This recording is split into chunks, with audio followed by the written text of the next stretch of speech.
Hi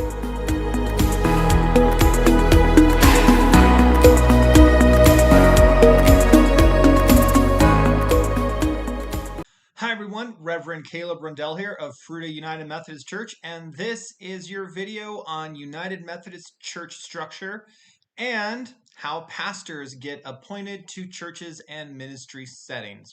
So first, I want to say that this video is going to cover a lot of things very quickly. So things here are going to be very general and of an introductory nature. Everything we talk about here could be an hour-long video on its own. So this is meant to convey just some general overview knowledge if you are unfamiliar with how the Methodist Church works or just need a refresher on how things are. So everything about what we're going to talk about in this video comes from our connectional nature as a church, meaning that to be Methodist is to be connected, that each Methodist person and each Methodist church and each Methodist ministry are connected to one another. That's part of who we are as Methodists. And it goes all the way back to our history of John Wesley and our roots in the Church of England. And if you want more information about that, you can see our previous video on Methodist history and John Wesley. So, everything we're going to talk about today is found in what's called the Book of Discipline. This is the document, and it's a book. It's big and thick, and it's got a lot in there. This is the book that has our beliefs and our structures, who we say we are and how we run our church and structure our church and take care of a whole lot of different things. This book is written every 4 years by General Conference. Now, we're going to talk about General Conference here in a bit. So hold on to that thought about where this Book of Discipline comes from.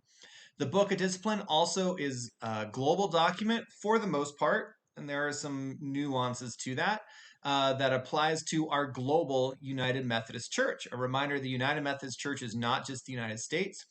You can find the United Methodist Church all over sub-Saharan Africa, in Congo and Sierra Leone and Angola and like all of sub-Saharan Africa, in the Philippines, in the United States, and in some parts of Europe. Okay. Now, we're going to start our conversation at the local level, which is probably what you are most familiar with, which is the local United Methodist Church where you go to worship and you know people and you hang out and you serve your community and worship and do all those sorts of things. So we're going to start there at the local church. The local church is led by a combination of an appointed pastor, or if it's a bigger church, pastors, plural, and also the members of the church. The United Methodist Church believes that it is not just pastors and clergy like myself that are called to lead the church, that each person is called to play their part in leading and serving the church. That it's not just for the professionals, it is literally for everyone because we believe that God has a calling that everyone can tap into. Now, each local church has a main leadership body. In some churches, like ours in Fruita, it's called the Ad Council, short for Administrative Council. Some churches have what's called a one board. It may be a board of governance, other things, but they're usually, well, not usually, there is one central body that is in charge of the church, along with the pastor.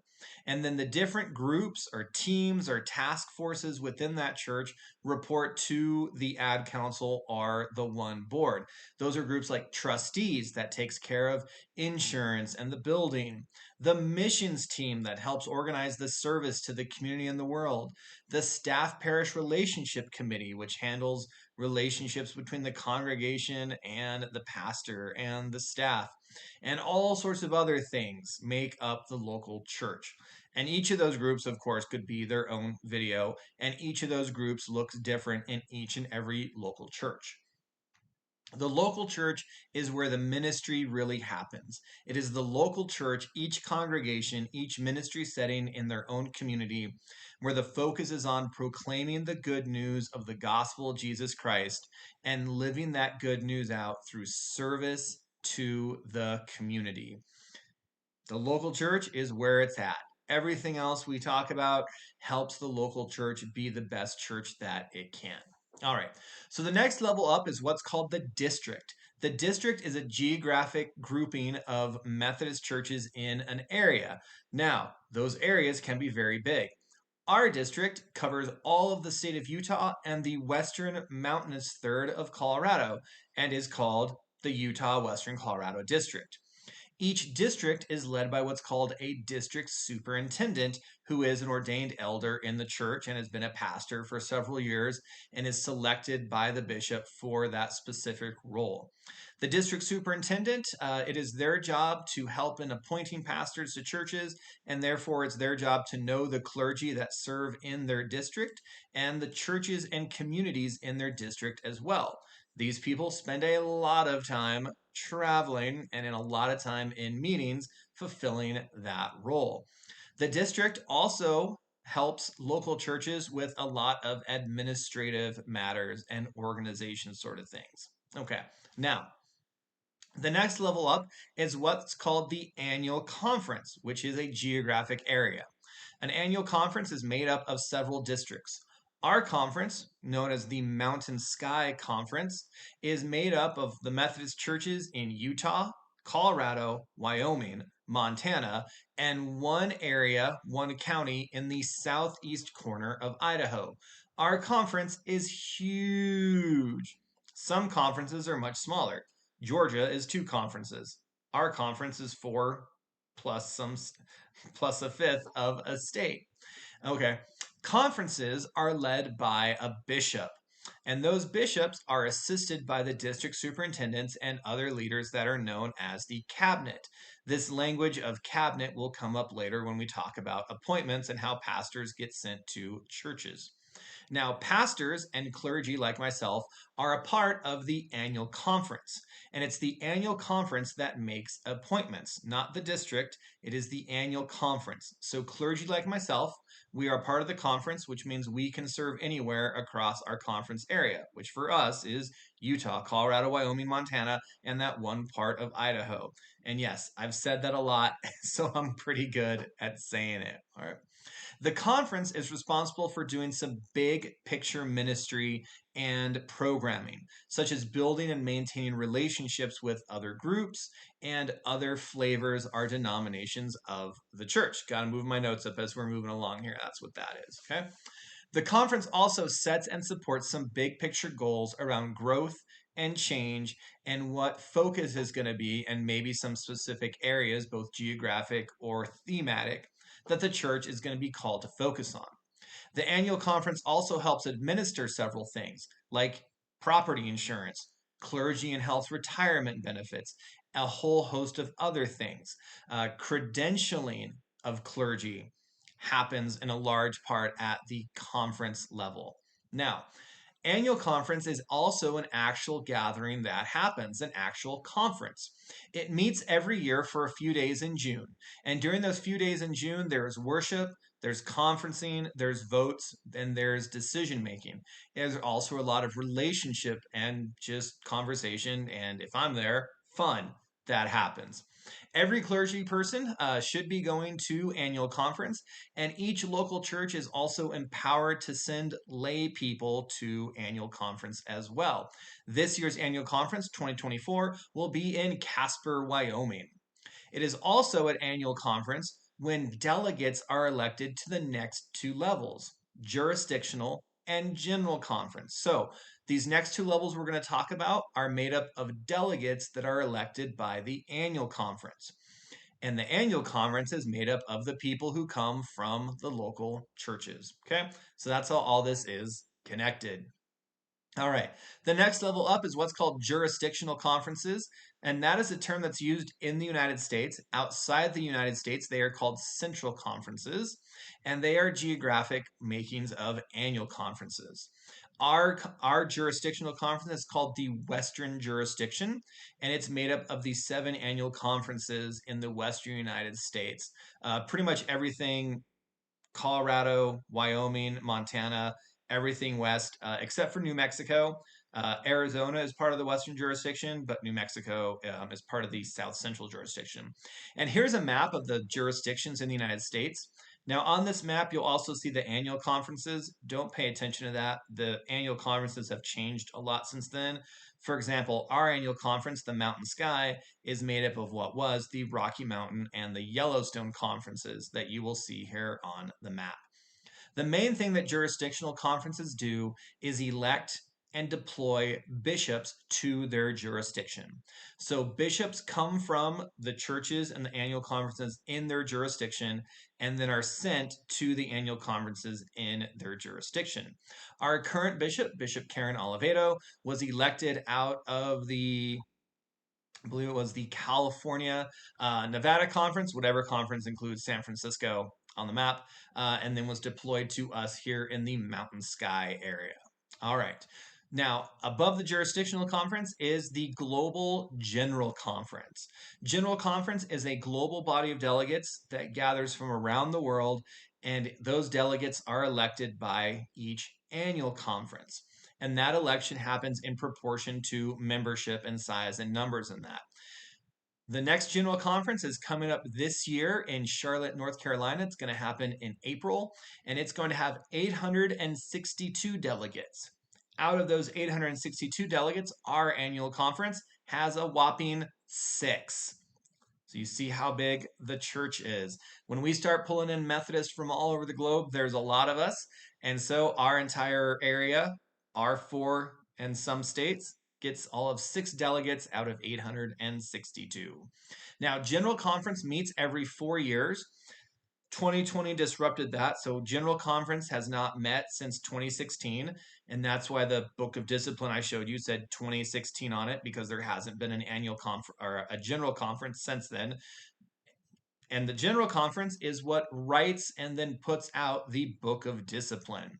And in that Book of Discipline, they set our beliefs and our structure and a lot of important things. And because of that, General Conference also involves a lot of politics and debate, along with a lot of worship. It can be very powerful. It can be pretty gritty to watch. So that is a quick overview of the different layers to the Methodist Church. We have the local church, the district, the annual conference, the jurisdictional conference, and globally we have our general conference that writes the Book of Discipline. All right, we're going to turn to our next subject matter, which is how pastors get appointed. So this all happens at the annual conference level, so be thinking about that. Our annual conference, again, is Utah, Colorado, Wyoming, Montana, and that one part of Idaho. Now, appointments of pastors can happen across annual conferences or to even different flavors of the church or to settings outside the church, like the military, our hospitals, our care centers, our all sorts of things. But that happens in a much more complicated way and involves bishops and a whole lot of things. So we're not necessarily going to talk about that in this video because each of those situations is unique and different. So pastors are appointed by their bishop.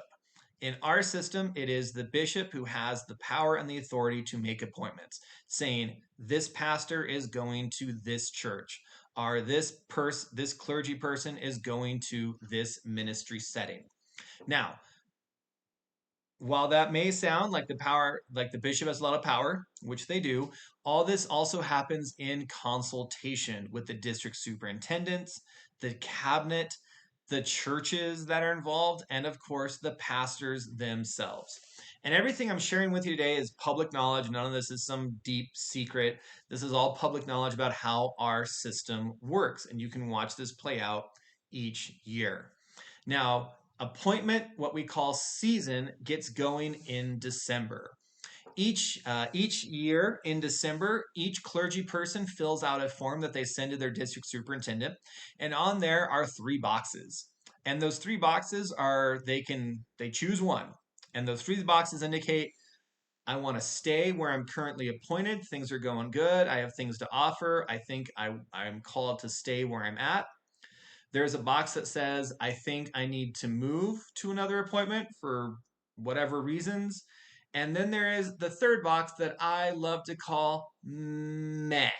Like I could stay, I could go, either way, I'll be fine.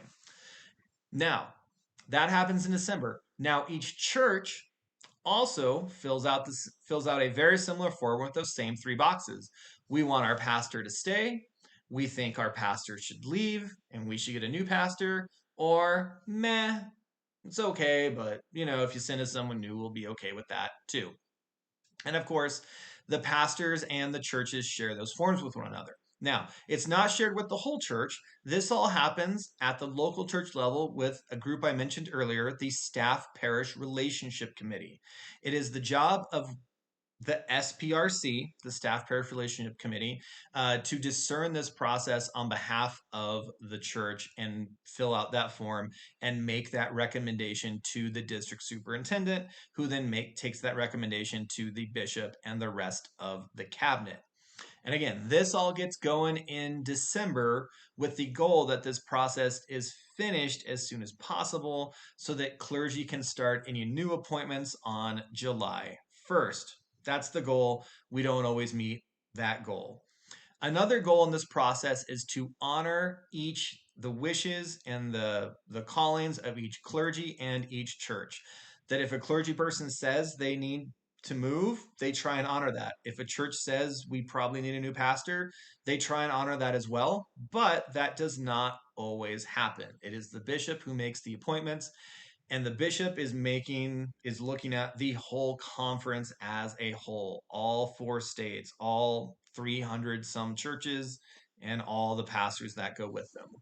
A way to think about it is like a Rubik's cube as well, that each time you move a pastor or make a change in a church, that affects a whole lot of other things. Now, how this gets going is they start with retirements. Clergy who have indicated, hey, I'm going to retire. I'm not going to be serving churches anymore. I'm coming out of the system. And that creates an opening. And it goes from there where pastors are moved to new appointments. That creates an opening. Another pastor is moved to fill that opening. And it goes and it goes and goes for weeks and months. And it all can get very complicated. Hence the reason it's kind of like a Rubik's Cube. You move one part of the system, then you got to move another part, then another part, and the goal is to get everything lined up. The goal is that every church has a pastor and every pastor has a church, or church is, if that's the way it goes. Okay. Now, there are some pros and some cons to our system. And again, all this is public knowledge. None of this is any insider information. The cons to this are that Methodist clergy move way more than pastors and other denominations are flavors of the church. Way more. Um, Sometimes pastors are in churches for a short time. Sometimes it will be for a while. But on the whole, our average time at a church is shorter than other flavors of the church. It also can feel kind of top down at some times that either a clergy person or a church gets a phone call that they weren't expecting or didn't ask for saying, hey, you're getting moved to such and such church. So it can feel kind of top down. Okay. And pastors and churches don't always get those things met. Just because myself or a church checks a certain box does not mean that that's what's going to happen. That's part of our system. So those are the cons. Here are the pros, though. And having been in this system, both as a United Methodist my whole life and then being a United Methodist clergy person for, oh man, almost 12 years now, I would say that the pros of this system outweigh the cons. And one of our biggest pros is that churches get pastors. In pretty much every other flavor of the church that operates differently from this, when a church needs a pastor, they got to form a search committee. They got to go look for the pastor. They got to do all this work, and maybe they hire consultants, and it takes time and energy and money. And when you got to do it more often than you want, it can get exhausting. In our United Methodist system, churches don't have to do that. You get a pastor. Um, and you don't have to put together a search committee. You don't have to go find them. You don't have to hire a headhunter. You get a pastor. And that is a huge benefit that you don't appreciate until You have to go through the process without it. Uh, a pro to our system too is that there is a timing and structure to things. There is a calendar of how this all plays out, starting in December and hopefully having appointments set by July 1st and as well beforehand as possible, so that there is time for clergy people and churches to get ready for any changes that are coming. There is a method to this. And as Methodists, we love our methods because they are one of our expressions as the church, and how we believe God calls us to operate in the world with method and intention and purpose and thoughtfulness. Okay. So, that real quick is a real brief, real generalized overview of how appointments work in the United Methodist Church. If you have questions about anything, please send me an email. My email is pastor@frutaumc.org. I'm happy to answer questions about our church or about the appointment process. Um, as someone who's been a pastor a long time, I've seen how the appointment process works, and can answer any questions that I can. Again, all this is public knowledge in terms of how the process works, and how things play out. So thanks for watching. I hope this has been informative.